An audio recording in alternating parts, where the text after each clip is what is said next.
coming to you live from just outside the swamp of the nation's capital. Get ready for invigorating talk, commentary, and debate on the issues affecting your life. Grab your favorite drink. It's Nightcaps with Nate. Now, here's Nate.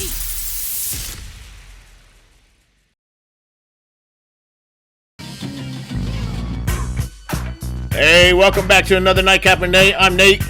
I'm Natalie. I'm the dog, the D-O-double-G-Y-D-O-double-G. Yeah! Get pumped up, it's Monday. Feel that beat. Nate Dog. And Nat Dog. Hey, welcome to the show. Hey, how was your weekend? Yeah, it's all right. You know, Easter. Yeah, it was Easter. It was Easter yesterday. And you atheists had your way because hardly anybody went to church. But I did go golfing. No? Yes, I did. Okay. I am not on lockdown. My governor has got some common sense and realized that socially distanced golfing is A-okay. Okay, well, I hope he's right. He is. Although the VA did call me today. I probably yeah. shouldn't put this out, but they're like, hey, 10 days ago you were at a clinic and one of the healthcare practitioners, we can't tell you who because of HIPAA and all that, but they have tested positive for COVID. And I'm like, oh, great. Thanks for calling me 10 days later. Government healthcare is finest. But so then Whitley Finest. and Whitley works at the VA. So what'd you say? At least they notified you. Huh? At least they notified you, and told you. 10 days later, yeah. And then Whitley, she works at the VA, so she's actually off getting a swab. I'm gonna have her. We should interview her tomorrow, see how bad it hurts. I hear they have to go way up in there and stuff. So Is she sick? she's got a raspy throat, but when it's kind of like when somebody talks about lice, and I got a bald head, right? So like if somebody talks about lice around me, all of a sudden my head starts itching, and there's absolutely no possible way I could have lice, Yeah, you're itching right now. So I think that's what's going on. But they did send her home. They said that because of me, the good thing is that because I caught it at a VA hospital and she works at the VA hospital, I don't think they're charging her leave or anything. It's just paid time off, which is good. It is their fault, right? Yeah, a little. Kind of. I mean, well, like what if the practitioner who came up positive for COVID, what if, they just found out, but they were so on top of it that, they said, hey, let's go right through her records. And, oh, Nathan Kerr came in. Well, they did do that. That is correct. I will give them credit there. They did do that. They went through all the appointments of the day and said, hey, you were exposed. But when I was there, the doctor, Dr. P, shout out if you ever are watching this, love her to death. She's a hematologist/oncologist. And her and her staff, they were all wearing masks, even with the mask and gloves on, unless they were doing an actual procedure on you, they were like, it felt kind of weird. You know what I mean? This whole thing kind of feels weird, doesn't it? Like a little bit. Well, because now we know people who are coming up positive. Almost everybody, somebody, your practitioner. I know some people from the military that I used to serve with who, we stay in contact and they've come up positive. And, it's not just something that's in China or, a few people in New York or, we actually know people personally with it. Yeah, that's a difference. Yeah, I'm talking about all the distancing, man. It feels like just weird. Yeah. I don't know. I mean, it's necessary. I don't like that the government has to enforce it, but it is a necessary thing to do. Just makes you feel like The Walking Dead. Yeah, it does. Like The Walking Dead. We should have the theme song going. It's a little odd. Was it loud? I love it. Hey, all right, so let's get into this. You can't see the screen, but we are going to do our COVID-19 update. That was our intro music to the COVID-19 update. Plus what we were talking about. It just seemed pretty convenient to have that. All right. We are flattening the curve, it looks like. Not sure exactly how the numbers are looking today, but over the weekend, we had 3 solid days of declines in the deaths and cases, which are very good news. Usually the deaths will lag the cases, so I'm expecting the deaths maybe to go up a little bit, unless there's some new treatment that's going on. and we're going to get into that later. But third day in a row of drops in deaths and total cases for the USA. This is data as of the end of last night, April 12th. Looking at the charts below, note the last few days. If you can see on the screen, the circle that kind of shows where we're going. The bad news, the United States did move up one spot, 13th in per capita deaths and 19th in cases overall. Pretty expected. We are an international hub. Some of those cases are people coming back to the United States. 10 states doing the worst. Still all blue states in order. They are New York, New Jersey, Louisiana. Good news for Michigan. It fell one place to number 5 instead of 4. Connecticut went up to number 4, which makes sense because New York, New Jersey, and Connecticut, Governor Cuomo is correctly stating that he is going to reopen or coordinate with those governors to reopen because they are all one metropolitan area. Michigan, number 5, thanks to Governor Bruce Jenner, a.k.a. Gretchen Whitmer. Massachusetts, D.C., Washington, Rhode Island, and Illinois. But note that Rhode Island and Illinois are beating the national average and reducing death toll, so I still give them a little bit of props. Very big props still to Governor Newsom of California. Normally, I would never give a liberal props but I am a fair guy, and the guy is doing a fabulous job as far as keeping the largest state, the largest economy of our country, and very populated. And if you've ever been to California, yes, it's very large, but everybody lives very close together, even out kind of in the country. And the reason why is because of water. They don't have a whole lot of, they can't spread people out. So, I mean, he's done a fabulous job keeping the curve down, I think. So kudos to that Democrat governor there. Maybe, just maybe, these top 10 states can learn from Gavin Newsom if they're too proud to learn off the red folks. Well, I'm waiting until Thursday or Friday to be able to see what the data is looking like. Because over the weekend, on Saturday and Sunday, it's usually a little bit lower than the other days. And the reason why is because it's a weekend. People don't come in; they wait until Monday morning they'll say, "I'll wait till Monday." And it's a good point. So I'm waiting until about Thursday or Friday, but I was a little bit excited to see that yesterday the cases, according to Worldometer, the cases were at about 27,000 cases, and usually it's been pretty stagnant at about 33,000 cases, new cases per day in the U.S. over the last few days, and so 27, that's 6,000. That's something, but we'll see though, because it was on a Sunday though. Yeah, like you said, I mean, we could get the world numbers, the Worldometer numbers. We'll see tonight. As long as it doesn't go up past yesterday's, then I think we'll be fine. Mm-hmm. So, I mean, hey, we can only hope. Yeah. We can only hope. The good news is, another good news story, and I give props, just like I try to be fair with Democrats. In fact, a lot of people are like, man, why don't you beat them Democrats up more? Because I'm not here to be like Sean Hannity, that no matter what the president says, great. I mean, I've been on this show. You've seen in my monologue where I told the president to shut the hell up and just lead. My job is I'm a libertarian more than anything. And if a Democrat's doing well, he's doing good. And I like this next story because Mother Jones is the mother, no pun intended, of all liberal media outlets. And they've noticed something. They have noticed that, let's see here, move over to, it says the case fatality rate. 9 Western countries, the United States is the third lowest, above Canada and Germany, but Switzerland, Sweden, Spain, France, UK, Italy. Now, this is the case fatality rate, and the case fatality rate is different than the overall mortality rate. Case fatality rate is, hey, this is how many cases we have, and this is how many of them are dying. Okay, and that gives us a kind of early indicator of how deadly a certain virus is. But of course, we know that within any virus, there's people out there, well, except for maybe Ebola. There are people out there that have it and they'll just never feel symptoms. So that's not the overall mortality rate. But he did wonder, quote, what accounts for the big drop between Sweden and Greece? Why does the United States have 1/3 the case fatality rate of Great Britain? It's not because of our low testing rate. If we tested more and therefore uncovered more cases, our CFR would be even lower. Does it have something to do with demographics, national health profiles, the quality of medical care? Boom, I'm glad you said that. I don't know, but a 7-time spread from 1.7% to 13.0% seems pretty remarkable.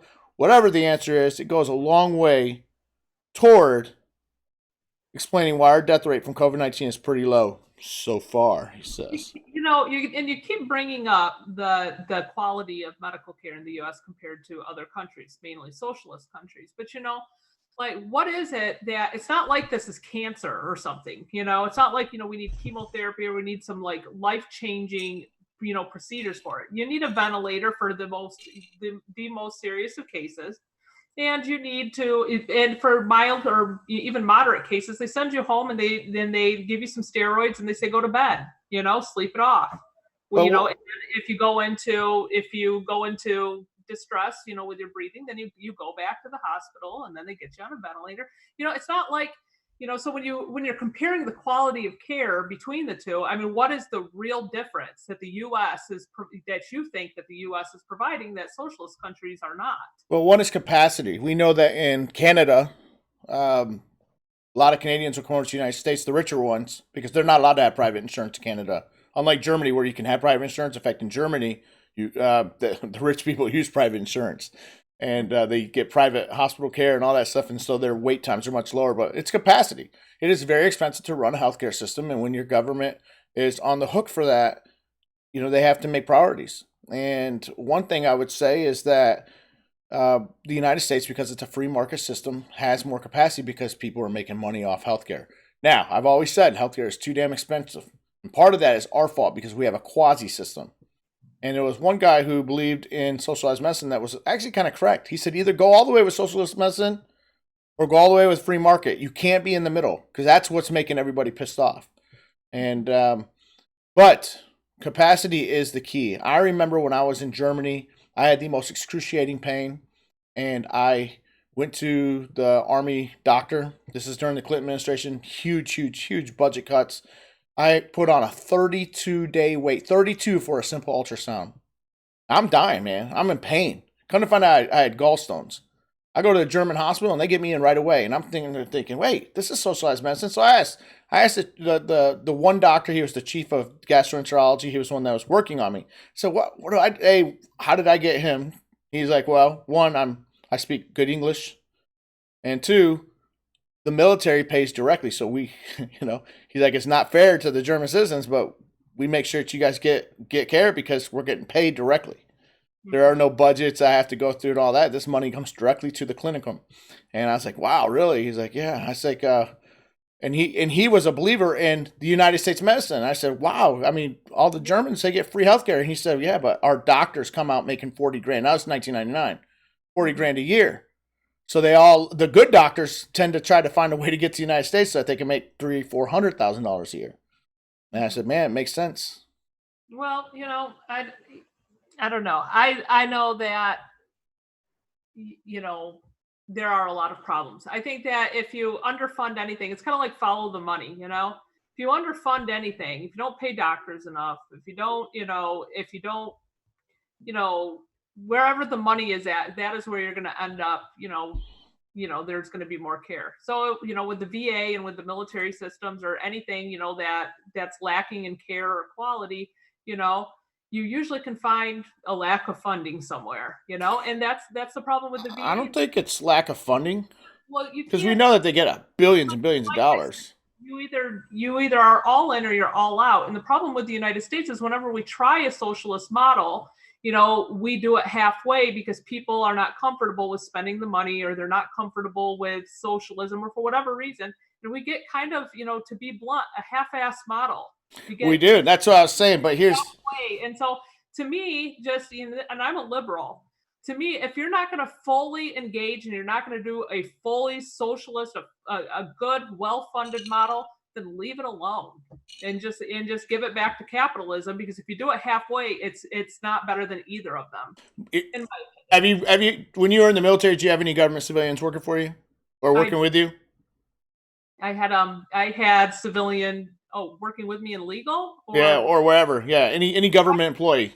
I had civilian dentists who worked with me, and actually, they're actually pretty good. I'm talking about the normal worker. See, when I was at Walter Reed Medical, it's the biggest hospital we have. That in San Antonio, in the whole military system. Walter Reed's where the president goes. But I was sitting there thinking, man, normal hospital would pay a $15 security guard and all that. We have a whole police department.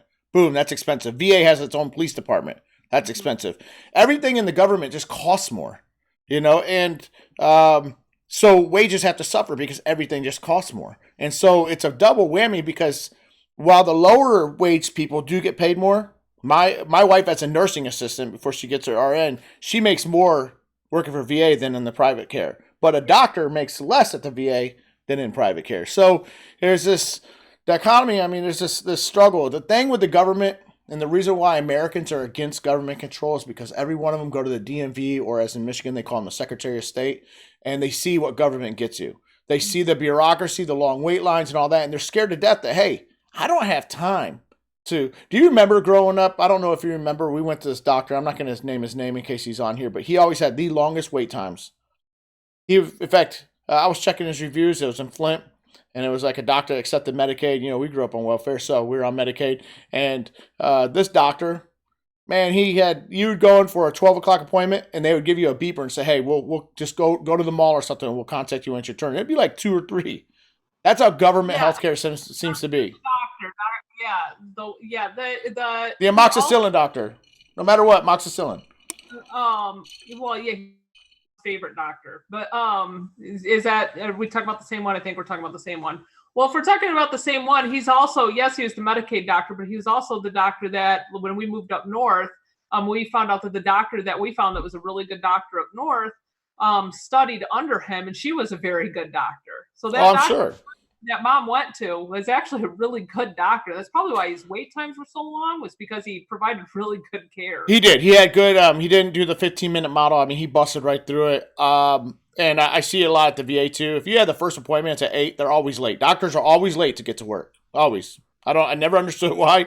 Well, I understand why, because they own the practice or they're the doctor and they're not going to get fired. But anyways, bottom line, I think it's something that I give props to this author at Mother Jones, because he does see, hey, there's something here. And a lot of liberal things, hell, we can't even get the supposed non-biased press to print something like this. This was a actual liberal person saying, hey, there's something here. Now, like your friend who I've had on the show said, hey, then maybe let's just move to the Canada or Germany model. You know, I'm like, whatever, dude. All right. Whitmer. I wanted to say also that the VA, their doctors get paid less than regular doctors or whatever, but they also get a pension and they get a lot of benefits that doctors wouldn't get even under a hospital. Well, they do. And one of their big selling points is that, they don't have to manage their own billing system and all that, which costs a lot of money. Most of their insurance, if not all of their malpractice, is covered by the government, so they don't have to pay for that, which saves them a lot of money, especially if you're an OBGYN or anesthesiologist where your malpractice insurance is really high. Your girl Gretchen, she came on TV today. My girl Gretchen? Yep. Blue Cross Blue Shield Gretchen? I thought we already went through this. I'm talking about your girl Gretchen Whitmer, right? That's her name? Yeah. Yeah, Governor Whitmer, she was on today. I got some sound bites I want to play, but she said state has tough days ahead. Tough days ahead. One thing I'd never noticed until I watched her, and Whitley pointed out to me a long time ago, Michigan women have a funny accent. They don't just say like hand, it's like hand. So you have some tough days ahead, and it's final, and it's fight against the coronavirus, and she understands what kind of struggles you guys are all going through. And well, here, let me just play this little sound bite here, and I'll stop it. And we can do some commentary. Go ahead. There's nothing wrong with our accents. Huh? There's nothing wrong with our accents. All right, let's listen to this real quick. I want you to know this too. No one wants to move on to the next phase more than I do. No one. That is a fact. Had a lot of sleepless nights because this is tough stuff, and I know that people in our state are paying a price. Especially her. That governor's mansion. It's tough being isolated with her own chef and all that I'm sure she's getting. I bet you her lawn's getting mowed too, by the way, but we'll just keep going. For the decisions that we have to make in this moment. I understand that incredible hardship that people are going through. The worry about your job, the depression of isolation, the sadness of missing out on events that you had planned to take part in, the loneliness of celebrating a holiday without your loved ones, the stress of not being at work, or the confusion of just trying to figure out why you can buy a lottery ticket and not seeds. Why can you buy a lottery ticket? The confusion, she can understand how it's weighing on you. It's weighing on everybody. She still didn't explain it the whole conference. Why the hell can you not buy a 39-cent bag of seeds? But you can buy a lottery ticket. And I'll tell you why. Lottery tickets, at least 50% of that money goes to the state. A bag of seeds, 6% sales tax and 39 cents, not that much money. Or maybe it has something to do with lottery tickets being sold where you pay for your gas, which is a necessity. And seeds usually aren't. Oh, no. This shouldn't be allowed. Because guess what? If you're going to buy food and you happen to want that shovel sitting there, but you can't because it's roped off, if you're there buying food anyways, that is the problem with this. I don't mind the lockdowns. Every state, all 50 states has some sort of a lockdown. She took it to a whole nother extreme. But here, let's go, because now she's going to get into campaign mode because she's going for VP. And apparently when she was running, I wasn't there. Her big thing was fix the damn road. So she probably somehow thinks this is still funny. But let's go. I get it. It's tough. Tough. I can tell you, as your governor, I'd much rather be working on fixing the damn roads. Ooh, fixing the damn roads. All right, Governor Whitmer, it was probably cute and funny for 10 months while you were running for governor, but in this time, we don't want to see your smirk on TV going, fixing the damn roads. I'd rather be fixing the damn roads. By the way, was that one of her running things? Yeah, fix the damn roads was her slogan. Yeah, okay, she's not campaigning anymore, Governor Whitmer. I know you want to be VP, but you're not. We're making sure that we're announcing more investment. I don't know. in our state. You're bringing up a lot of the lawn care and stuff like that. I understand her reasoning. I don't think it was well thought out, because I think that there are a lot of people who need to do that to keep their depression down, to be able to just have something to do. What about going out on a boat? You can go on a kayak because it doesn't have a motor, but you can't go out on a motorboat to go to the middle of the lake to fish. Why not? I mean, even when we have governors around here, this is the D.C. region. My governor just switched from Democrat to Republican. But we have Governor Hogan, which is a Republican for Maryland, which is the first one forever to ever get even reelected. Mm-hmm. And we have, D.C., we have Governor Blackface Northam in his KKK suit. He's a Democrat. And even they haven't gotten that crazy. And we're it's overkill, but it's like in the military, it's like right after General McChrystal got fired when he was speaking out against Obama. I can't remember who replaced him. But who was the new general that replaced McChrystal? I remember the incident. Yes. Yeah. But anyway, the new one comes in, and this is right before my deployment. And what does he do? He goes in and he takes out all the McDonald's, all the KFC, all of everything in Afghanistan right before I deployed. Why? It was in order to maintain the discipline of the soldiers. When all it was with the food being there was just for morale. In World War I, World War II, Vietnam, the discipline of the soldier, they went out and they fought, but when they came behind the wire, they got beer and strippers. They got USO strippers and stuff. I mean, we weren't asking for that. We're asking for KFC or McDonald's. Yeah, stupidity. But that's different. That's the military. We expect stupidity in the military. Well, but my point is, But my point is it's it was overkill. But he had a good reason. It was for the discipline of the soldiers. It was really annoying though, and it's the same thing with Gretchen Whitmer. She's doing it because she's trying to take it really seriously, but it's actually overkill and it's a serious morale killer. Let me tell you what they say, the devil's in the details. All the path to hell is paved with good intentions. That's what they say. She is about to pave her way right out of a job because Michigan's one of the few states that have a recall election. And they can actually recall. In fact, Flint mayors already built into their budget, not only to win the election, but a year later to face a recall election. And a lot of times they never get recalled, but sometimes they do. Michigan has a recall election. They have the oops thing. I kind of like it. Actually, I don't because it doesn't provide stability in government.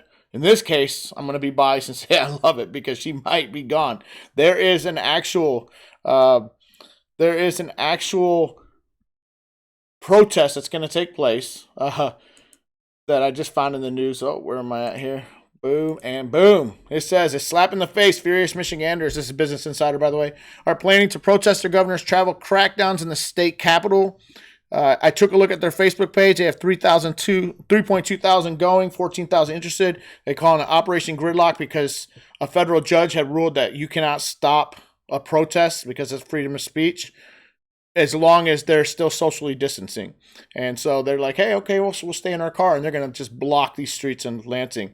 This is a groundswell, man. I'm telling you, people that I know that are traditionally not hard left, like, somebody who will always vote Democrat, or me who will almost always vote Republican. These people are kind of like the squishy middle that probably got her elected, but she's in trouble, man. If she doesn't get that crap under control, she's facing a groundswell.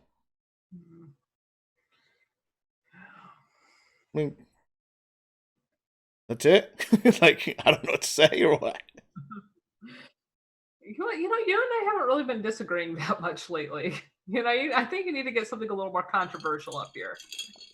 Well, I'm telling you, man.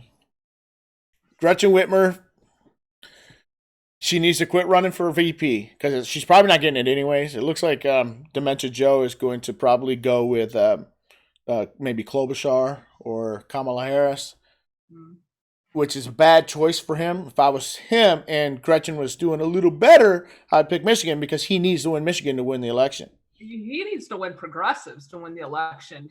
Right now, progressives are still not. Well, wait, don't talk about that yet because we got Bernie's endorsement of Biden coming up a little bit later. But yeah, don't talk about that yet. But yeah, I think she's in trouble. You're listening to Nightcaps with Nate on your favorite streaming app. Now back for the second half of the show. All right, that was a lot quicker first half of the show than I thought it was going to be. Maybe I didn't time out our agreements very well. But I'm glad that, I think that's one thing good about the show is that we can disagree and fight vehemently about things that we're entrenched on. But at least we can show people, hey, there is a middle ground. President Obama, man, I've been quoting him a lot more than I thought I should or been giving him props. But he did say one good thing. And he said that when it comes to news, it's never as bad as the news will make it out to be or as good as the other side will make it out to be. It's somewhere always in the middle, and it's true. We see this with this coronavirus. Dr. Fauci, by the way, when has Dr. Fauci been right? But anyways, I know he's beloved and stuff, but he was warning of 2 million deaths, and then it was going to be 200,000 deaths, and then it was 80,000, and now it's been 60,000. It's looking like it's going to be between 45 and 60,000, which puts us on par with the death rate of diabetes in America every year. Now, granted, we did do the social distancing and all that stuff, so I'm giving some of that there. But Dr. Fauci, maybe he changed his numbers because people started social distancing, or maybe the data in front of him changed, so he had to change his answer. I think he's been in government since 1980 something, and he just really wanted. This is, he's getting close to retirement. Man, he's getting all this good press from CNN and all the other liberals, and I'm sure he's probably, he's been in the government for a long time, so I'm sure if anything, he's left of center, and he's just loving the limelight. He's looking at, hey, I'm going to write a book after all this, you know, and so when he gets to disagree with the president, and first of all, when he does disagree with the president, he didn't really disagree with him. If you listen to the whole thing on CNN twisted his words. But Dr. Fauci kind of needs to shut up. In this time of crisis, it's not time for politics and scoring political points. It's about supporting your president, and especially if you get paid by the president and you're on his team, shut up. Support him. Say what you want behind the scenes. Paid by a lot of other presidents before him, and if somebody, that's his expertise, is the medical, and that's his expertise. And when a president comes in for political gain, he starts kind of shutting you up when it's your expertise. Wouldn't you be a little frustrated and be kind of rolling your eyes? Be a little happy when people make a few memes, Yeah. Think about it. But he's been wrong. It's one thing if you're gonna be the expert, be right. He's been wrong on everything. President Trump. He's changed his answer a few times, but he hasn't been wrong. He's been wrong. He came out against the malaria pill, and which is dumb. Look, it hasn't been tested. I don't think this is a good idea because you have to understand, like, if you take the malaria pill or if I take the malaria pill, chances are nothing will happen. But when you're going to mass produce that pill and give it to thousands and thousands and millions of Americans, and for people out into the world, you have to think about statistically how many people are going to have really, really bad encounters? You have to weigh Yeah, those, but part of that was the media's you have war to on weigh Trump. those bad outcomes against what would be gained from the coronavirus, and then you have to kind of make a decision. But Trump's quote was, hey, I'm not a doctor, so what do I know? However, this could be, that's what he said, this could be a real game changer. Remember, this is a few weeks ago. He already bought them. After he bought them and distributed them. No. This is right before that. Right before he did the purchase agreement and stuff, but he said this could be a game changer. I'd rather be early than late, because to him, buying 29 million pills is cheap compared to the alternative, especially the way we blow money. The bottom line is that the press and the Democrat governors are at a war with Trump, and that's the only reason why they went against this pill. And Dr. Fauci wasn't even against the pill. Dr. Fauci said, hey, I'm a physician. I believe in, hey, let's prove it first. And every physician will tell you that, because they're used to being sued. Not him, because he's in government. But most physicians are very cautious at first about, hey, this has not been tested for this use, right? And, so I'll give him credit there. The thing is that the press being anti-Trump, being anti-Republican, being biased, they have tried to catch Fauci in a one-line statement so that they could use it against the president. So really, even Fauci has said, hey, I wish you guys would quit trying to pit me against the president. He's even came out publicly and said that with sound bites, and he's 100% true. Here's another hit piece, and this Why is do you hate him so bad? Why do you want him to shut up if he's coming out and saying because not shut up because he's a bad guy. Shut up and get off TV, because you're there to advise the president not to do CNN interviews. And they're going to take your words and use it against you. And it's causing friction when we should have a president leading the country. Can you imagine being the leader of the free world and nothing you can do is ever good enough? I'm surprised that CNN's even letting them on there, because CNN banned,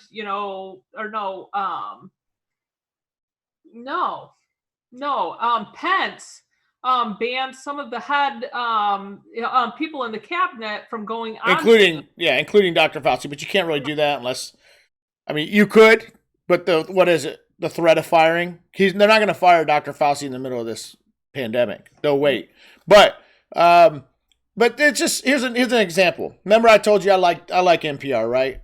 Mm-hmm. Except for this one asshole named Steve Inskeep. And I'm going to show you why right here. We're going to listen to parts of this interview, and I'll show you exactly what I'm talking about when the bias is implicit and it's snarky and he's just an a-hole. It says, a month after emergency declaration, Trump's promise is largely unfilled. Wrong, but let's go into this. Bring up the soundbite. Whatever else has happened, the federal government's response to the pandemic has included many, many words. The president has made many promises in recent weeks. Now that some time has passed, how do those promises match reality? 1 month ago today, the president made a grave announcement about the fight against COVID-19. To unleash the full power of the federal government in this effort today, I am officially declaring a national emergency. 2 very big words. As he spoke those 2 very big words. Boom, right there. As he spoke those 2 very big words. That was a snarky, offhanded comment. As he spoke those, and you wouldn't know it if you just listened to this guy every once in a while, but I've heard him I think he's been morning distant for a year and a half. All right, keep going. He was flanked by leaders of the nation's largest retailers and medical testing companies.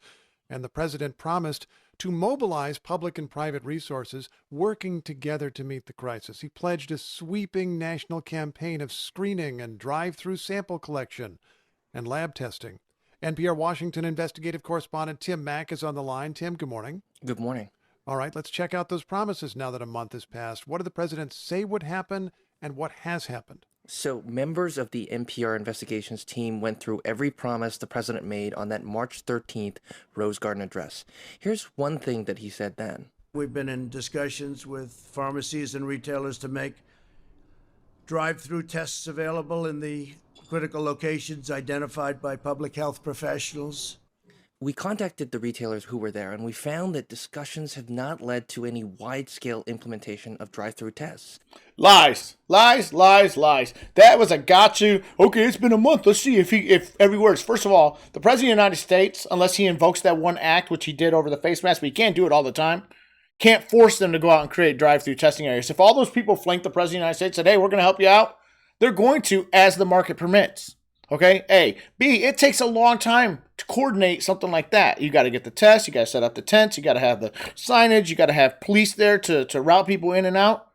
And lo and behold, this was a story from this morning, and I checked the numbers, and it says as of April 10th, it says from GoodRx, it's a site, there are 528 sites nationally for drive-through. And that doesn't account all the hospitals, the clinics, and everybody else, the CDC that can do the testing.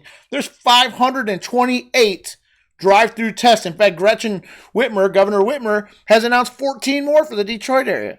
So it's an absolute freaking hit piece, and it's a lie. And this is why I say when the media is biased and what they choose to report, it might not be bad in tone like Steve Inskeep here. Some of it's done in like a wolf in sheep's clothing. But bottom line is that they never did this bullshit to any other president unless they had an R behind his name. Why do they always... I mean, there's a reason why the trust in the media is even lower in approval rating than the trust in President Trump or even Congress, which has a horrible approval rating. Because the media should be fair. What say you? Whenever you come out and you say, the media is doing this. So what you're saying is that the media altogether, every news agency has gathered together and say, that's not what I'm saying. Wolf hunt against Trump, and I just don't think that that's very likely. Maybe the best thing that I can give you, that, like where this could possibly be true, is if there is a market because the people, they want to hear about how Trump just sucks because they don't like him that much. That is because then the media would have an incentive. We're going to make money off of these stories. No, the market is sensationalism. Why in the world would they make money off of those stories? From the people. Do the people not like Trump? The market is people want news. So they turn on the news for 5 or 10 minutes on the way to work and they just want news. Okay? Like me, I don't have a whole lot of choices of news on the way to work because all of it's going to be kind of biased. I think NPR over the last few years has really shaped up being a publicly supported entity and being very fair, except for Steve Inskeep here. Yes, I love it. And they admit, hey, our hard news is centered down the road, and mostly it is. I will give it to them. Their opinion, they admit, is more to the left, but that's called the editorials. They admit, hey, this is opinion. Doesn't reflect on the hard news people. Mm-hmm. But bottom line, that right there was supposed to be hard news, and that was do it. The market is for news. So people are going to tune in no matter what because they're on their way to work and they want to hear what's going on in the world. Okay? And it's not like ABC, CBS. Why all the reporters hate Trump? Because they come from academia, which is 12-1 liberal. But not just that. It isn't that NPR and CBS and ABC and NBC and CNN are getting together and saying, hey, let's all coordinate a message against Trump. No, it's done at their editorial level. In other words, the level at when they decide what they're going to print and what they're going to do. A lot of them actually just copied the New York Times, which is very liberal. Because that's the newspaper of record. So they're like, oh, New York Times reporting this. Hey, let's bring this into our news as well.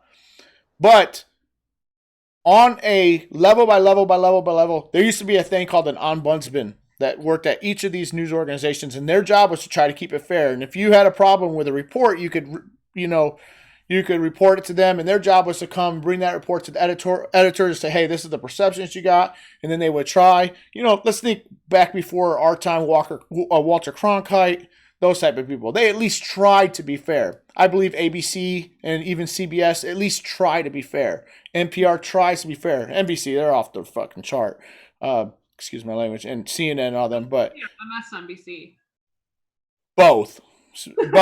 Chuck Todd is a shrill for the Democrat Party. I've never liked Chuck Todd, and he does the Sunday morning show on Meet the Press and all that. He took over for the guy that died, who I did like, but bottom line, it isn't that they're all coordinating. It's just that they have an implicit bias because they're just themselves. They're stuck in the DC bubble. I've never seen a more liberal area than living in the DC area. When I work in DC, it is literally 12-13-1 liberal to that. It's these young millennials. Yeah, it's because they're federal workers. And remember how, Trump wanted to drain the swamp and wanted to get rid of federal workers? Oh, they haven't forgotten. Yeah, the deep state. That's the deep state. My husband works for the Department of Labor. And as soon as he started doing that, then my husband all of a sudden started getting interested in politics. John has never been interested in politics. No, now, he's easily persuadable. And he's got a liberal for a wife, so he's definitely... Not anymore. He's very liberal now. I know, because of you. Not because of me, because in 2016, Trump was going after federal workers. And there is nothing that my husband loves more, besides me and the kids, loves more than his job. Right. So it's selfishness. It's not for the greater good. All right. Okay. All right. Go ahead. I said that's fair. Yeah, it's his own selfishness. It's not for the greater good. I'm just, doing my part. Just doing my part. Poor John. You're so silly. He probably hates me by now. You were in the free speech zone. No safe spaces allowed. Nightcaps with Nate. This is not a safe space. So he'll have to go back to his college campus for that safe space. Bernie Sanders endorses Joe Biden. Oh, boy, I bet you Bernie fans are excited everywhere. We need you in the White House as the former vice president becomes a presumptive nominee. Bernie Sanders was Joe Biden's surprise guest. Yeah, right. The only person who was surprised was Joe Biden himself because he forgot he even booked him on the show. He didn't surprise Joe Biden, be like, hey, man, look who just called in. That is some America is too smart for that. Even Democrats are too smart for that, okay? Why in the heck would you even try to pull that off? But anyways, so Bernie Sanders was Joe Biden's surprise guest on the former vice president's live-streamed event Monday, which nobody's watching. During their joint appearance, Sanders officially endorsed Biden for president, telling the ex-VP, hey, we need you in the White House. Really? Just a week ago, you're saying you need yourself in the White House, but whatever. Sanders revealed that staff from both Democrat campaigns had been working together for weeks to create task forces on important issues. Okay? First of all, it's going to hurt Biden in two ways. One, the Biden supporters, they voted Biden in because he was the centrist, moderate, kind of like how Klobuchar was trying to do. But he has moved so far to the left to try to appease the Bernie voters, he doesn't know where he's going to go. The minute he rose his hand on the stage and said, hey, sure, I'd be for giving illegal immigrants free health care. Not free, taxpayer supported. He lost the middle ground. But he was supposed to be the most electable. The Democrats know he's in trouble because he's kind of showing signs of dementia. I saw a meme today that said Joe Biden's the only one that can hide his own Easter eggs. That's funny. I don't feel like his dementia is the thing that's actually going to kill him, and kill his chances to get into the White House. I think that what's actually going to get him is that he's got a lot of allegations right now of touching little girls. Yeah, he's creepy, but he's always had those. This is that the media hasn't reported yet. It's kind of good. Let the media be focused here, and Trump knows what he's doing. His team knows what they're doing. We're staying focused on COVID, and then when it'll become like an October surprise that wasn't really a surprise, all of a sudden they're going to force the issue and say, hey, media, why aren't you reporting on all his allegations? And then the media, trying to be fair, are going to have to go after those allegations. Did you see what the New York Times put out? New York Times. Are you gonna put that on later? No. Oh well, I think it was the New York Times. They put out a little Twitter. Oh yeah, that was going to be on the show, but for sake of time, I had to take it out. Yeah, they put on there and they tried to cover for Biden. They said on there, they said, when his only allegations were touching the hair of little girls. Girls, right? And it just looked so creepy how they wrote it that they had to retract it and take it off. Well, and that's a perfect example of media bias. Had that been Trump touching little girls, we know Trump touched big girls and all that stuff, but not big girls, Playboy models. They were defending Biden, but they're trying to defend him. But that's what I'm talking about. The media bias. Why? You are the newspaper of record. Go after that. Go after everything. I don't want you to give anybody favors. If the media has one good thing in America that China doesn't get, that North Korea doesn't get, a lot of even European countries don't get. Our media is known for their investigative chops. Mm-hmm. So they should not play favorites by party. They should go after everybody. Well, Nathan, the thing is,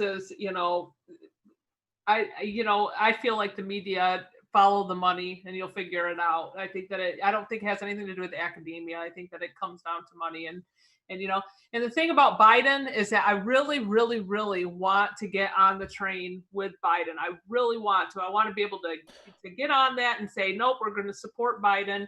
And, and we're going to get Trump out, for his second term. And but the progressives and the Democrats, we're not coming together on this. And it's because progressives don't want Biden.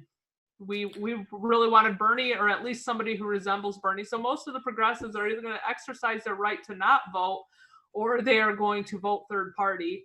And so my prediction, or they're going to vote Trump. And have Trump again for our biggest fear on the Trump side, because Trump's a populist. He's the first Republican populist there is, right? That's why he does America First and all that stuff. Mm-hmm. A lot of those votes would have gone to Bernie. Joe Rogan is a perfect example, and he's getting beat up right now because he's not towing the Democrat line. Joe's like, I'm not even a political guy, but I was going for Bernie. But if it's down to Trump or Biden, I'm either going to sit out or vote for Trump, because Trump is the next populist in the race. The biggest fear, that I guarantee you, the biggest fear, and they might not have said it, was going against Bernie Sanders. Why? Because Bernie will pull off those union votes. But guess what? When it comes down to supposed Scranton man who's creepy, those union voters all have grandchildren. If you vote for Biden, Natalie, I would sit in there thinking about, hey, what if he had a chance to meet my nieces? You know? He just... Ugh, he gives you the EBGBs. And then it's not just little girls too. The way he goes up to people's wives and whisper in their ears and all that and rub their shoulders, that is totally inappropriate. If I went to work when we're done with this quarantine and I went to one of my female coworkers, and it's just, I don't care how chummy we are, and I started rubbing her shoulders, I'll tell you what, I'd be turned into HR, and if not, Whitley would find out about it and kill me. No man has a right. This is 2020. You know what I'm saying? Yeah. Well, you know, you can see the discomfort on the little girls. You know when they are, yeah, stiff. Some of them were. Or they pull their face away, loud and stuff, because it was all defense mechanisms. No, it's stranger danger. We all learned about stranger danger, man. It's defense mechanisms because of stranger danger. Stranger danger, man. Ugh. I don't know how that guy ain't been locked up yet, man. Well, so we're really at a loss over here, and boy, do we have some problems over here on the liberal side, because we really need to come together. But how can we come together? Like you said in the last show, we're either the party of Me Too or we're not. And I mean, it's like, how are we going to come together and not go after Biden after everything that happened in the Me Too movement? When they talk about lock her up, he might be the Joker that gets locked up eventually. I don't, but you know what? Trump's also, and it's kind of like Trump was sexual harassment, consenting adults. Grab him by the, right. What he was saying is that they let you, man. And that's true. In the stripper world, they probably did allow him. He said, you can do, when you're a star, you can do whatever you want, which makes people think it's not consensual, and it's, but let's just say that's true. Let's say I give you that, right? Biden was supposed to come back and win as the adult in the room, not the creepy adult in the room. He's supposed to be the one that was different. So you can't blast Trump for his misgivings when you're the creeper too. In other words, people will be like, oh, well, we know Trump will stick with the status quo before we, get another creeper. And he has no moral ground to stand on. It's kind of like when you hear about those staunch Christian right Republicans who end up having an abortion with a mistress, you're like, yeah, I'll just stay with Clinton, yeah, back in the 90s. Hey, guess what? Your guys are in trouble. Your party, at least as far as fundraising goes. Oops. Oh, I switched my buttons up. So Trump and the RNC raises $212 million in the first quarter of 2020, and would have been more, they said. This is U.S. News and World Report. Had everybody not started losing their jobs. In contrast, the DNC raised about $80 million. Guess what? First of all, this is what helps you guys. Doesn't matter if you guys only won $80 million, because you guys get about $100 million in free softball press because of the bias. So we have to raise, Trump has to raise $212 million to counter the message. And then probably another $50 million on top of that, because Trump, much I love his policies, he likes to step on his pecker sometimes. So, that's another $50 million in ads to cover up for his stupid gaffes. But $212 million is a lot of money in one quarter. That's a war chest. Remember, President Trump won on barely anything. He didn't have any money coming into the election. This is re-election, so he's got the bully pulpit plus a war chest of, I forgot how much money they said. I think it's $280 million in his bank account right now. Not his, the re-election bank account. It's a lot of events and ads. Good thing he's a billionaire, so he can. Oh, he doesn't have to spend his money this time. Yeah. Okay, Joe Biden's not exactly poor. Okay. Yeah. Well, and here's the other thing about Joe Biden and his creepy sex allegations. Like, how did the Democrats, that YouTube video, like, somebody sent me a YouTube video a couple days ago. I think Sam Yacht did. And, about, like, I remembered after she sent it, seeing that, and I had just clicked that it was Joe Biden. And that video was sent to me like 2 or 3, maybe even 4 years ago. How come the Democrats haven't gone through? I'm sure that they've known that YouTube had surfaced, that video had surfaced. How come they didn't do due diligence before they took him and promoted him and made him our candidate? Are you talking about the one where he's with Lady Gaga? No. There's a YouTube video of him. Of all the montage of him touching, like he starts with this girl, like, let me see your eyes, and she like pulls away. Oh, look at those eyes, and because here's the deal, man. It's the bubble zone. Let's just say it's all innocent, which I don't. I think he's a little creepy.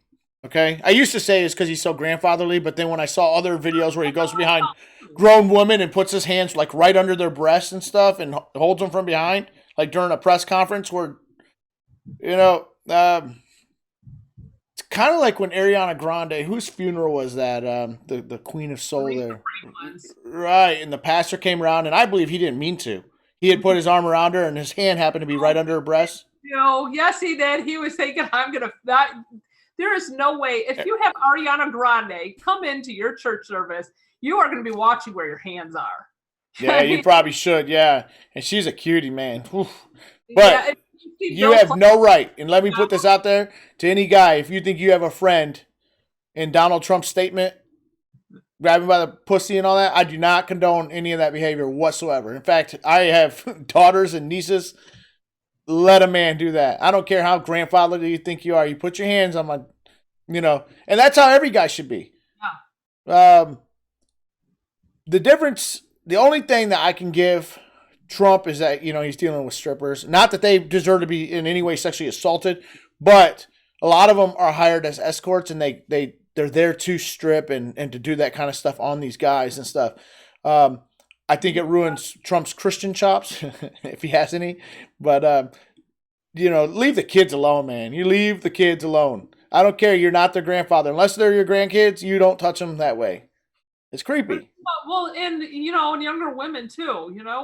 Women don't go up there and touch people. When I see an 18-year-old, I think of my 14-year-old daughter, or my 22-year-old Lily who's in Atlanta, right? Nah, they're still kids, in my opinion, man. There's a reason why they get to stay on their parents' health insurance till 26. They're not fully developed in the brain. You have no right. Like when Bill Clinton was messing with that's what got a lot of people, of course, the media covered for him, but with Monica Lewinsky, man, that was an intern. Okay, we still look at them in college as, hey, if they're messing with another 22-year-old, fine. But a 42, 62, nah, man, that's just weird. Hey, one liberal I do love, and I give him props. Now, I'm not talking about Gavin Newsom again, because people are going to start writing, hey, man, you got like a love interest in him? No. This guy is Bill Maher. I've always liked Bill Maher. Don't agree with half the things he says, but he's funny as crap. And it's really starting to show the civil war that's happening in the Democrat Party, or the left agenda, period, the liberal agenda. You have the wokesters, they're social justice warrior, everything's offensive, everything's racist. That's like your AOC, right? Then you have Bill Maher who's like, hey, we're liberals. We believe in women's rights, so why are we defending Muslims all the time? And why are we so scared to call something the Chinese virus? Liberals are scientists. Scientists have always named viruses after where they come from. Boy, the Daily Beast has taken him to task. They say that he's just a racist and stuff. I think it's opening up the divide of what's really happening in the Democrat Party. Not the Democrat Party, the liberal left. Is that you have traditional liberals like him who are like liberal, hey, I believe in gay rights, women's rights. Quit always defending religion and ideology and a group of people that throw gay people off buildings. He said that's not what liberals are about. The PC police, he says, say it's racist to attack any cultural practice that's different than our own. I say liberalism lost its way when it started thinking like that, he said. We should blame China, not Chinese Americans, but we can't stop telling the truth because racists get the wrong idea. There are always going to be idiots out there who want to indulge their prejudice, but this is an emergency. And he goes on and says, hey, liberals, get back to liberalism. You know, we are the party of women's rights. Yeah, well, when it comes to the Chinese virus, that is what you guys are calling it. And Bill Maher too. Calling it COVID-19 or calling it coronavirus is actually a lot more appropriate. I mean, his point is this. It's not even about it's more factual. It's a better name for it. The Chinese virus, I mean, that could mean a lot of things, but when you say COVID-19, especially COVID, not even coronavirus, because coronavirus is actually an umbrella of a lot of them. It's a common cold is a coronavirus. Yeah. You know specifically what it is. And if you refuse to call it COVID-19 and prefer to call it a Chinese virus, people are going to ask you why. Why would you want to call it something that is more confusing than just calling it COVID-19? Well, I'll tell you why. Because the only reason, and Bill Maher is correct here, Bill Maher, I will say, is one of those fair, like I'm a kind of a fair conservative. I'll give props to Obama when needed, very rarely, but when needed, and Gavin Newsom. He actually... He is against Trump. He even said, hey, I hope the economy fails so that we can get rid of Trump. But he agrees on here. The only reason why people are so, and he said it in his monologue, and I welcome you. Go to the Daily Beast or wherever, find this 5-minute monologue. It'll crack you up, and it's so much of the truth from a liberal perspective. But he's saying the only reason why people are against calling it the Wuhan virus, he doesn't even want to call it the Chinese virus, the Wuhan virus, just like we call Niles virus, the Zika virus, Lyme disease, all that, because scientists never change their way. The only reason why we're doing it different this time is because Trump has been known to take on China, and anything that's against Trump, the liberals are going to go against, including their media, and call it racist. We never called it racist before. He's saying, why are we doing it now? It is the Wuhan virus, and he's saying, rightfully so, SARS, which is what this is, SARS-CoV-2, right? Number 2, was from the wet markets. He said this country can force sterilization, billions of people into one child food policy, but they can't shut down these meat markets that are causing this crap. And that's what he's saying. He's saying, quit being politically correct. Let's be liberals and let's just be smart on the issue. Are you sure that Trump isn't wanting to call it the Wuhan virus? No, Trump wants to call it Chinese virus, but he's saying call it at least the Wuhan virus. Okay, well, calling it the Chinese virus, are you sure that he kind of hates China? So, He doesn't hate China. He's tired of China cleaning their clock. Well, no, but okay, so he has a disdain right now, currently, for China, Yeah. Looks racist. It looks like he's doing it to humiliate him. He should humiliate him because just like Bill Maher said, and I agree, shame on, fool me once, shame on me, fool me twice, shame. I'm pulling a George Bush. Shame on you. Fool me twice, shame on me. Yes. I pulled a George W. Bush there. And he's 100% correct. We got SARS from China's wet markets.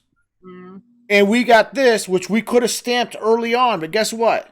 Them jokers kidnapped, hid away, forced doctors into recantations, the whole 9 yards before it was too late and crashed our whole world economy. Mm-hmm. So bottom line, kudos to him. That's our final thoughts because we're going to get cut off here in a minute here. Facebook, as we have learned, is an hour strict. So, hey, great talk, great debate. Any last words? Nope. None? Well, I just don't want to get cut off, I could talk politics all day with you, but... Yeah. All right, hey, thanks for joining us. I am out of here. Goodbye. Goodbye. This has been Nightcaps with Nate. Please join Nate for a nightcap every weeknight at 9 Eastern here on Facebook Live.